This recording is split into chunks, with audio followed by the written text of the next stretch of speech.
সবাই হাদি হতে পারে না। আমি পারি নাই, আমি চেষ্টা করেছি।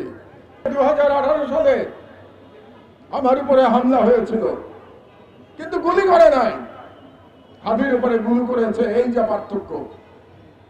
আমি সেদিন তাদেরকে বলেছিলাম, ভারতীয় কুকুর, এই ভারতীয় কুকুরদের আমাদের চিহ্নিত করে তাদেরকে নির্মূল করতে হবে।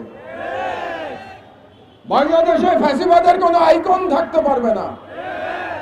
ফ্যাসিবাদের রুট নিক্ষেপ করতে হবে বঙ্গোপসাগরে। ফ্যাসিবাদের কোনো আইকন আমরা মানি না। আমরা বাংলাদেশের স্বাধীনতায় বিশ্বাস করি। আবু সাঈদের মতো মুগ্ধরা, ওয়াসিমরা বুক পেতে দিয়েছিল। তারা বলেছিল, বুকের মধ্যে দারুণ ঝড়, বুক পেতেছি গুলিকর।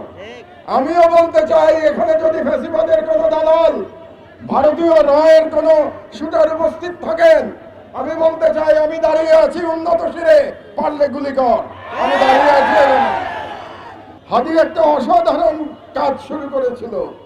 হাদি একটা কাজ পাগলা ছেলে, অসাধারণ কাজ শুরু করেছিল।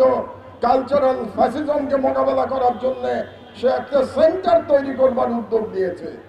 ভাবতে পারেন, এই যুগে যখন তরুণেরা বই পড়া ছেড়ে দিয়েছে, তখন সেই কালচারাল সেন্টারে হাদি ঘুরে ঘুরে মানুষের কাছ থেকে বই জোগাড় করছে, আগামী প্রজন্মকে উপযুক্ত করবার জন্য, ইন্টেলেকচুয়াল ফাইট করবার জন্য, কালচারাল ফ্যাসিজম মোকাবেলা করবার জন্য।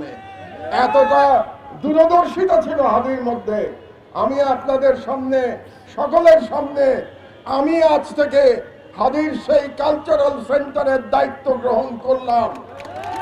হাদির কালচারাল সেন্টার আমি এটা চালিয়ে নিয়ে যাব ইনশাআল্লাহ।